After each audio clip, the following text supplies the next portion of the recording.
बगूर पांडुर्ली रस्त्यावरील राहुरी गाव फाट्यावर बगूर पंचक्रोशीतील विविध गावांतील नागरिक, सरपंच, नागरिक, शेतकरी यांनी रस्त्याच्या तसंच विविध मागण्यांसाठी आंदोलन केलं। यावेळी नाशिकचे खासदार राजाभाऊ वाजे यांच्यासह सार्वजनिक बांधकाम अभियंता विशाल चौधरी आणि उभाटा गटाचे युवा सेना उपजिल्हाप्रमुख प्रवीण पाळदे यांच्या नेतृत्वाखाली निवेदन देण्यात आलं। गेल्या अनेक वर्षांपासून बगूर ते पांडुर्लीपर्यंत रस्ता अतिशय खराब, खड्डेमय झाला। शिवाय हा रस्ता अरुंद असून याच रस्त्यावरील बगूर दारणा नदीवरील पूल अतिशय जुना झाला असून अवजड वाहने गेल्यावर हादरे बसतात। त्यामुळे पंचक्रोशीतील युवा शेतकरी नागरिक हैराण झाले होते।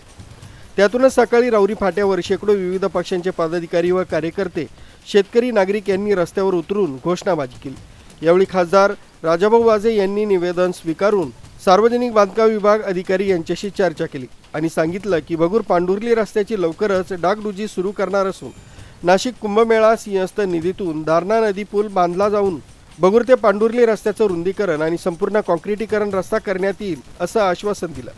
यावेळी आंदोलनात त्रस्त नागरिक प्रवीण पाळदे, सरपंच मोनिश वसंत दोंदे, नाणेगाव सरपंच ज्ञानेश्वर शिंदे, कैलास दळवी, रमेश सांगळे, कैलास भोर, बाबुराव मोजाड, श्याम दळवी, रतन पाळदे आदींसह शेकडो सहभागी झाले होते। यावेळी खासदार राजाभाऊ वाजे यांना सर्वपक्षीय निवेदन सादर करताना सर्व ग्रामस्थ व रस्त्याचे त्रस्त नागरिक उपस्थित होते।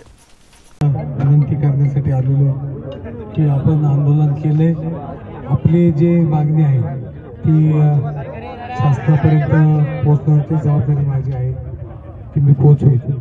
मी बऱ्याच वेळा याबाबत निवडणूक झाल्यानंतर किंवा निवडणुकीच्या आधी सुद्धा मी बऱ्याच वेळा या रस्त्याबद्दल अधिकाऱ्यांशी वेळोवेळी बोललोय आणि निवडणुकी झाल्यानंतर पावसाळ्यात कमीत कमी 8 ते 10 वेळा मी अधिकाऱ्यांशी बोलून डागडुजी करायला सांगितलं होतं। व्यवस्थित डागडुजी झाली नाही, परंतु निश्चितच आताची डागडुजी व्यवस्थित व्हावी, कारण मार्चमध्ये बजेट आहे। बजेट झाल्याशिवाय आपल्याला रस्त्याचं काम करता येणार नाही।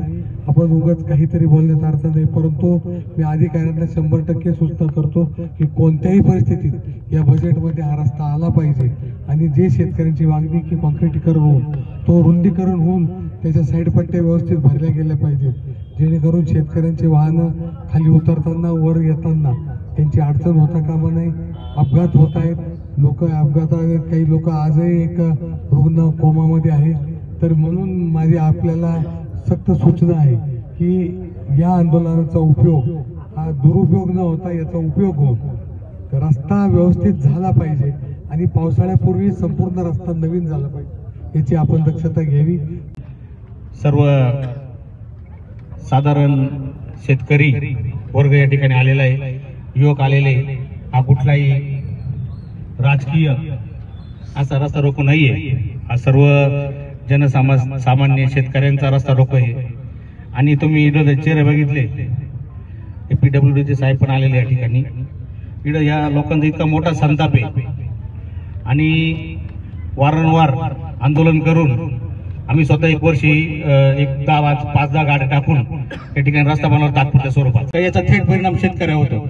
शेतकऱ्या झाल्यानंतर हा परिणाम डायरेक्ट फायनान्स परिणाम होतो शेतकऱ्याच्या।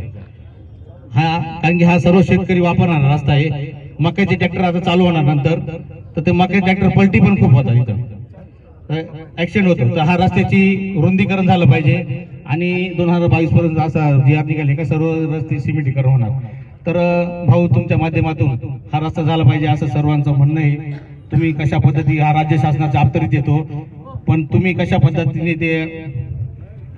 पाठपुरावा करून हे फक्त कशा पद्धतीने रस्ता पूर्ण होईल याकडे तुमचं लक्ष देऊन तुम्ही हा करावा, एवढी आमची सर्व आंदोलक शेतकऱ्यांची आणि सगळ्यांची पण इच्छा आहे। हो। मुख्य संचालक रवींद्र जाधव, लोकराज्य न्यूज, नाशिक।